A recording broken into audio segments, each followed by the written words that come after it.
नमस्ते दोस्तों। महानता कभी ना गिरने में नहीं है, बल्कि हर बार गिरकर उठ जाने में है। क्योंकि हम लोग सभी जानते हैं कि कोई भी एग्जाम में हम सफल होंगे, कोई भी स्टूडेंट सफल होगा या नहीं, ये कोई भी नहीं जानता है। लेकिन स्टूडेंट वही सफल होने में कामयाब होता है जो अपने फेल्यूर से नहीं डरता है, असफल होने से नहीं डरता है और दोबारा फिर से उस एग्जाम को कड़ी मेहनत से करके और पास होने से नहीं डरता है। वही व्यक्ति जो है वो अपने जीवन में सफल होता है।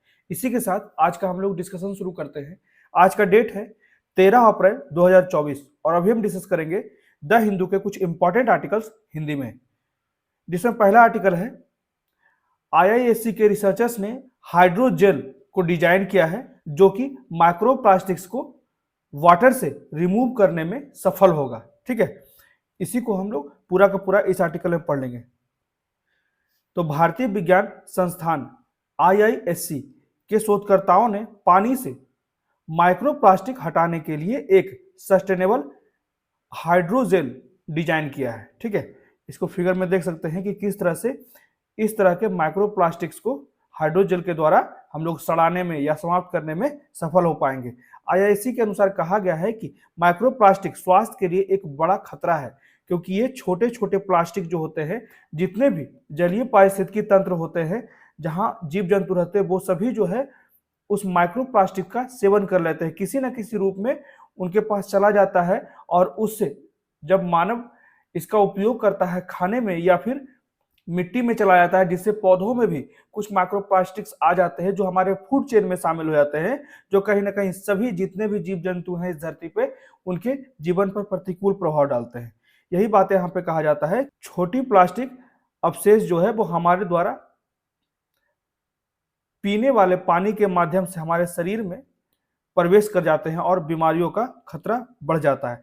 तो शोधकर्ताओं द्वारा डिजाइन किया गया हाइड्रोजेल में एक अनोखा इंटरबाइंड पॉलीमर है। ठीक है, इसे कहा जाता है एक अनोखा इंटरबाइंड पॉलीमर नेटवर्क है जो दूषित पदार्थों को बांध सकता है। ठीक है, जो दूषित पदार्थों को बाइंड कर सकता है। ठीक है, जिससे कि हम लोग उसके बाद जो माइक्रोप्लास्टिक्स होते हैं वहां पे अल्ट्रावायलेट रेडिएशन का उपयोग करके उसको समाप्त कर पाए या फिर गला पाए, सड़ा पाए। ठीक है, जिससे कि हम लोग माइक्रोप्लास्टिक को समाप्त करने में सफल हो।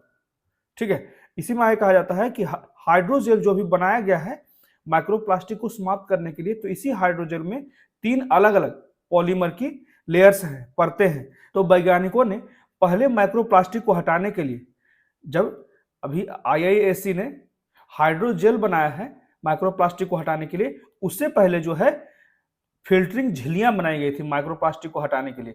तो फिल्टरिंग झिल्लियों का उपयोग करने का प्रयास किया गया था। हालांकि उसी फिल्टरिंग झिल्लियों का आता है फिल्टरिंग मेम्ब्रेन्स। ठीक है, तो इसी मेम्ब्रेन इन छोटे छोटे कणों से अवरुद्ध हो जाती है, जो माइक्रोप्लास्टिक्स होते थे उनसे अवरुद्ध हो जाती थी, जिससे कि ये सस्टेन नहीं कर पाया ये विधि। ठीक है, जो फिल्टरिंग मेम्ब्रेन बनाया गया था हाइड्रोजेल से पहले, ठीक है, वो उतना सफल नहीं था। इसलिए जो है हाइड्रोजेल को विकसित किया गया है आईआईएससी के रिसर्चर्स के द्वारा। तो इसके बजाय यहाँ पे इसलिए यही बात कहा जा रहा है कि सामग्री इंजीनियरिंग विभाग, professor at the department of materials engineering, ठीक है, उसी को कहा जाता है सामग्री इंजीनियरिंग विभाग, ध्यान रखिएगा। तो इसी के प्रोफेसर सूर्य सारथी बोस के नेतृत्व वाली आईआईएससी टीम ने 3D हाइड्रोजेल की ओर से रुख करने का फैसला किया। उसी के बाद से जो है फिल्टरिंग मेम्ब्रेन से हटकर 3D हाइड्रोजेल बनाने का प्रयास किया गया, जिससे कि हम लोग माइक्रोप्लास्टिक की समस्या का हल निकाल सके। ठीक है, तो ये टीम द्वारा जो विकसित किया गया है हाइड्रोजेल, इसमें 3 अलग अलग पॉलीमर परतें, ये ध्यान रखिएगा। इस तरह के सवाल पूछे जा सकता है यूपीएससी में। ठीक है, तो कौन से पॉलीमर लेयर्स हैं हाइड्रोजेल में? जैसे चीटोसन, पॉलीविनाइल अल्कोहल, ठीक है, और पॉलीएनिलीन, ये तीनों याद रखिएगा। चीटोसन, उसके बाद पॉलीविनाइल अल्कोहल, उसके बाद पॉलीएनिलीन। ठीक है, ये ध्यान रखिएगा। यही तीनों जो है 3 पॉलीमर लेयर बनाए गए हैं हाइड्रोजेल में। ठीक है, ये ध्यान रखिएगा।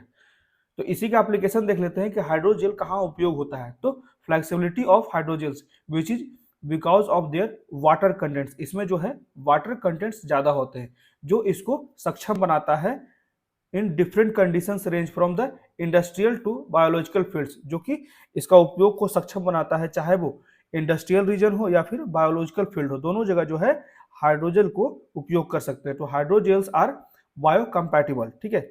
ये जो है ड्रग डिलीवरी में उपयोग होता है, कॉन्टैक्ट लेंस में भी हाइड्रोजेल का उपयोग होता है, उसके बाद एग्रीकल्चरल पर्पस में भी यूज होता है और बाउंड ड्रेसिंग में भी होता है, ठीक है। ये कुछ चीजें ध्यान रखिएगा हाइड्रोजेल के एप्लीकेशन के रूप में। उसी के बाद हाइड्रोजेल कैसे बनाया गया इसकी प्रक्रिया देख लेते हैं। तो इसी टीम ने जिसने बनाया है इस मैट्रिक्स को कॉपर सब्स्टिट्यूट पॉलीऑक्सोमेलेट नामक सामग्री के नैनो क्लस्टर के साथ जोड़ा। ये ध्यान रखिएगा, कॉपर सब्स्टिट्यूट पॉलीऑक्सोमेलेट नामक सामग्री के नैनो क्लस्टर के साथ जोड़ा गया और ये नैनो क्लस्टर जो है वो कैटलिस्ट है, ठीक है, जो माइक्रोप्लास्टिक को सड़ा देता है, गला देता है, गलाने में सक्षम हो जाता है, ठीक है। तो खराब करने के लिए अल्ट्रावायलेट रेडिएशन, ये भी याद रखिएगा, अल्ट्रावायलेट रेडिएशन का भी उपयोग किया जाता है। तो ये था पूरा का पूरा प्रक्रिया जिसमें पॉलीमर और नैनो क्लस्टर के संयोजन से एक मजबूत हाइड्रोजेल का निर्माण हुआ है जिसमें बड़ी मात्रा में माइक्रोप्लास्टिक को सोखने और नष्ट करने की क्षमता है, ठीक है। तो इसी में आगे वैज्ञानिकों ने जो रिसर्च किया है, रिसर्चर्स ने पाया कि हाइड्रोजेल जो है वो पानी में दो प्रकार के माइक्रोप्लास्टिक्स को लगभग 95% और 93% हटा सकता है, ठीक है। इतना ज्यादा उसका सक्सेस रेट है, लगभग 93 से 95% तक दो प्रकार के माइक्रोप्लास्टिक्स को हटाने में सक्षम है हाइड्रोजेल, ठीक है। तो ये था पूरा का पूरा हाइड्रोजेल, बहुत ही अच्छा अभी जो है शोध किया गया है IISc के द्वारा। ये ध्यान रखिएगा हाइड्रोजेल के बारे में, और इसमें 3 पॉलीमर होते हैं, उसके तीनों लेयर के बारे में ध्यान रखिएगा, ठीक है। उसके बाद बढ़ते हैं अगले आर्टिकल की तरफ। इसमें कहा जाता है data for better education a brighter future for student, मतलब कि बेहतर शिक्षा और छात्रों के उज्जवल भविष्य के लिए डेटा बहुत ही ज्यादा आवश्यक है। तो इसमें शिक्षा की वार्षिक स्थिति रिपोर्ट, उसी को कहा जाता है ASER, मतलब कि annual status of education report की 2023 की रिपोर्ट में कहा गया है कि उसमें सीखने के परिणाम डेटा, मतलब कि इसमें सिंपली कहा जाता है कि जो लर्निंग रिजल्ट्स हैं वो सीखने के परिणाम डेटा जो है वो निसंदेह चिंता का कारण बने हुए हैं कि बच्चे जो हैं अच्छे तरीके से सीख नहीं पा रहे हैं, ठीक है। जो फाउंडेशनल स्किल हैं वो बहुत ज्यादा बेहतर नहीं है, उसी के रिपोर्ट को यहाँ पे प्रदर्शित किया जाता है ASER 2023 का रिपोर्ट में, इसलिए ये बहुत ही जरूरी है। तो ASER के बारे में हम लोग जान लेते हैं। शिक्षा रिपोर्ट की वार्षिक स्थिति, ASER report annual status of education report 2023। तो ASER एक वार्षिक नागरिक नेतृत्व वाला घरेलू सर्वेक्षण है जिसका उद्देश्य मेनली जो है वो ग्रामीण भारत में जितने बच्चे स्कूल में नामांकित हैं या नहीं उनका निरीक्षण करना और क्या वो बच्चे सीख रहे हैं, उसी की रिपोर्ट यहाँ पे आई है कि जो लर्निंग एबिलिटी है खासकर रूरल क्षेत्रों में जो बच्चों की, वो बहुत ही निराशाजनक रही है अभी ASER की 2023 की रिपोर्ट में, ठीक है। तो ASER जो है वो 2005 से हर साल जो है भारत के सभी ग्रामीण जिलों में आयोजित किया जाता है। यह भारत में सबसे बड़ा नागरिक नेतृत्व वाला सर्वेक्षण है, ठीक है। तो ASER सर्वेक्षण ने राष्ट्रीय, राज्य और जिला स्तर पर 3 से 16 वर्ष के आयु वर्ग के बच्चों के नामांकन की स्थिति और 5 से 16 आयु वर्ग के बच्चों के बुनियादी पढ़ने और अंकगणित स्तर के प्रतिनिधि अनुपात प्रदान करते हैं, ठीक है। ये दोनों चीजें याद रखिएगा, 3 से 16 वर्ष के बच्चों के लिए और 5 से 16 वर्ष के बच्चों के लिए, ठीक है। तो ये पूरा का पूरा जो है ASER 2023 का रिपोर्ट है जिसमें मुख्यतः ध्यान दिया गया है स्कूलिंग स्टेटस, किस तरह से स्कूल चल रहे हैं, कितने ज्यादा बच्चे एनरोल हो रहे हैं, नामांकन करवा रहे हैं और वो कितना दिन तक पढ़ रहे हैं। ऐसा तो नहीं है कि ज्यादा ज्यादा वो स्कूल बंक कर रहे हैं, उसी की बात इसमें की गई है, ठीक है। फाउंडेशनल लर्निंग की बात यहाँ पे लगातार की जा रही है। तो ASER 2023 जो है based on a survey conducted in 28 district में ये कंडक्ट किया गया था 26 राज्यों में, जहां पे 14 से 18 वर्ष के बच्चों के ग्रुप में, ठीक है। और मुख्य हाइलाइट्स यहाँ पे पूरा का पूरा दिया हुआ है, ठीक है, कि क्या क्या मुख्य बातें इसमें हुई है ASER 2023 की रिपोर्ट में, ठीक है। तो रिपोर्ट की मुख्य बातें क्या है, कुल मिलाकर 14 से 18 वर्ष के लगभग 86.8% बच्चे किसी भी शैक्षणिक संस्थान में नामांकित हैं। विज्ञान, प्रौद्योगिकी, इंजीनियरिंग और गणित पहले भी हम लोग पढ़ चुके हैं। साइंस बैकग्राउंड के बच्चों की बात की जाए तो साइंस बैकग्राउंड में पुरुष जो है ज्यादा बेहतर है महिलाओं की तुलना में। पुरुष जो है लगभग 36.3% है, वहीं महिलाएं जो है वो 28.1% ही नामांकित होते हैं। यही जो है जेंडर इनइक्वालिटी को, जेंडर गैप को दिखाता है, लैंगिक अंतर को दिखाता है, ठीक है। तो केवल 5.6% ही जो है वो व्यावसायिक प्रशिक्षण या फिर संबंधित पाठ्यक्रम ले रहे हैं, ठीक है। और दोनों में से जो है केवल 5.6% ही जो है वो व्यावसायिक पाठ्यक्रम ले रहे हैं, वही व्यावसायिक प्रशिक्षण कॉलेज स्तर के छात्र जो है वो 16.2% के बीच अधिक प्रचलित है।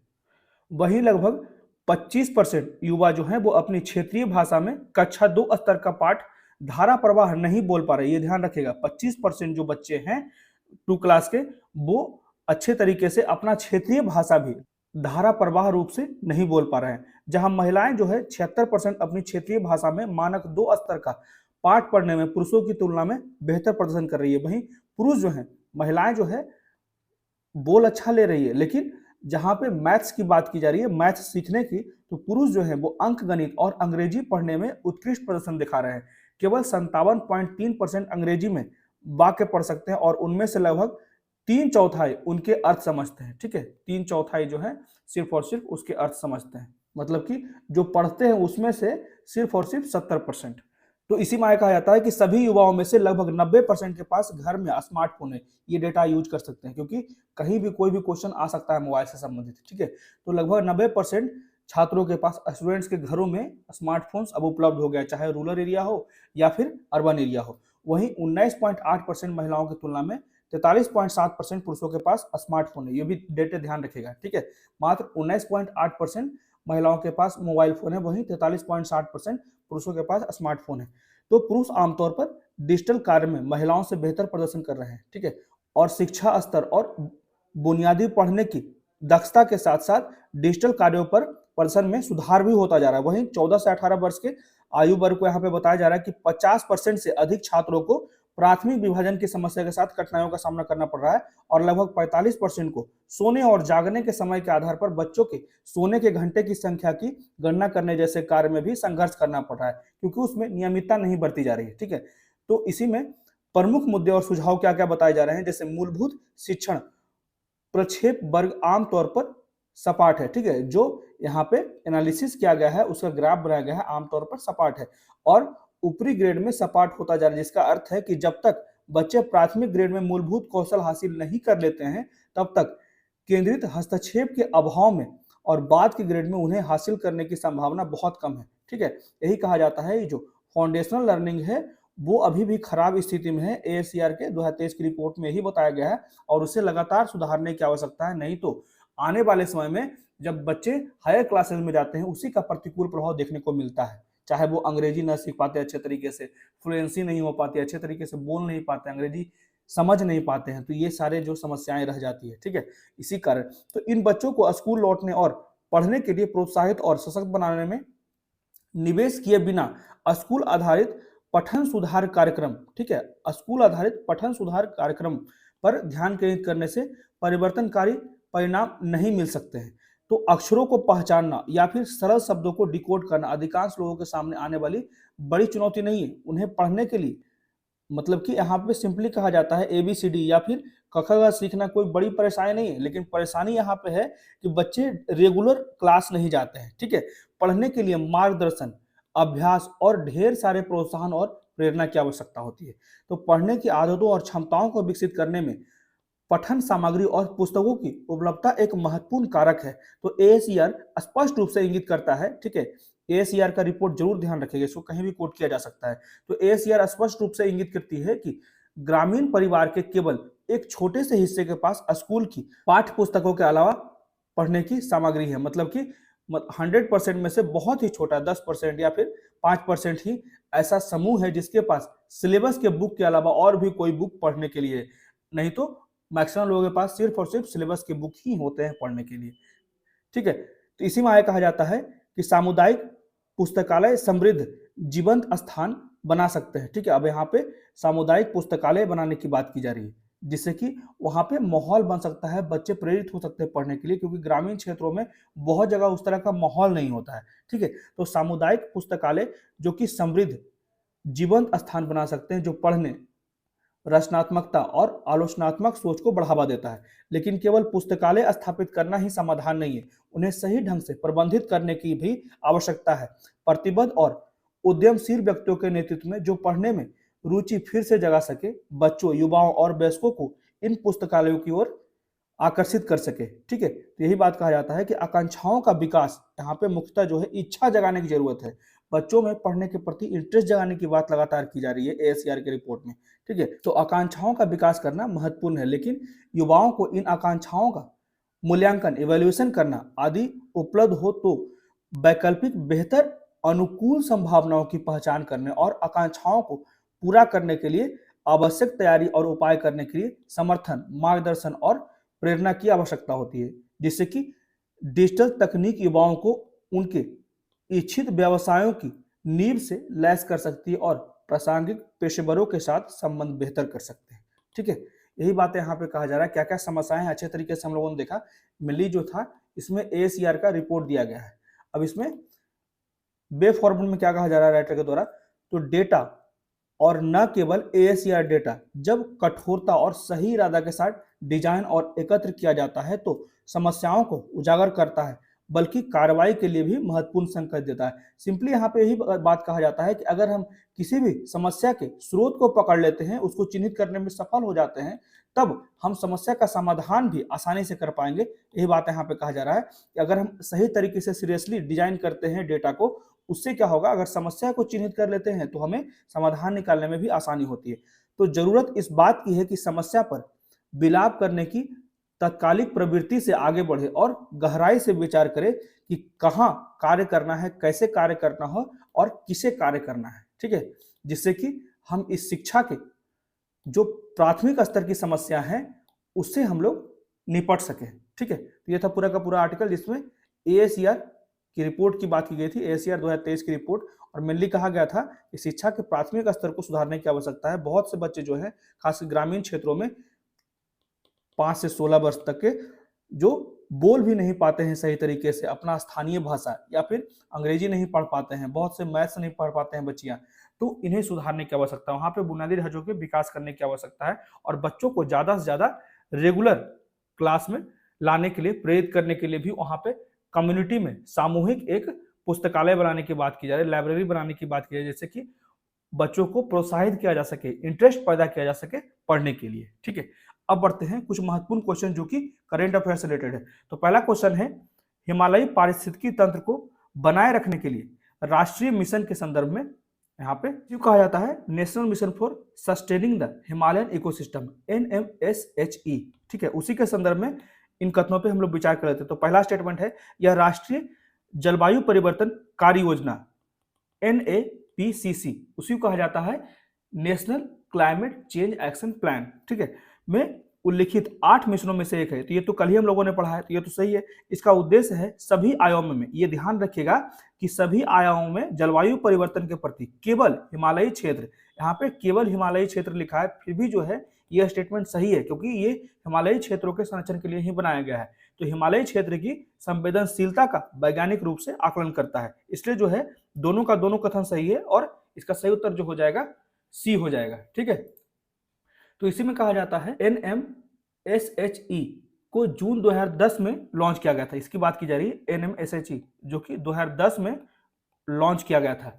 ठीक है, और औपचारिक रूप से इसे 2014 में लागू किया गया, केंद्र सरकार द्वारा अनुमोदित किया गया था, जिसमें NMSHE का उद्देश्य जो था दीर्घकालिक नीति उपायों के विकास को सुविधाजनक बनाए और इसका उद्देश्य सभी आयामों में जलवायु परिवर्तन के प्रति हिमालयी क्षेत्र की संवेदनशीलता का वैज्ञानिक रूप से आकलन किया जाए। ठीक है, इसका मुख्य उद्देश्य यही था। उसके बाद अगला क्वेश्चन है, ओजोन छिद्र अंटार्कटिका पर सबसे गंभीर है क्योंकि आंशिक रूप से ध्रुवीय समताप मंडलीय बादलों, ये याद रखेगा, इसी को कहा जाता है PSCS, मतलब कि पोलर स्ट्रेटोस्फेरिक क्लाउड। ठीक है, इसी की बात की जा रही है कि ध्रुवीय समताप मंडलीय बादलों के निर्माण के कारण निम्नलिखित में से किन तरीकों से PSCS ओजोन रिक्तीकरण में योगदान देता है। तो किन तरीकों से योगदान देता है, तो यहाँ पे ऑप्शन बी सही हो जाएगा। वे रासायनिक प्रतिक्रियाओं के लिए एक सतह प्रदान करते हैं जो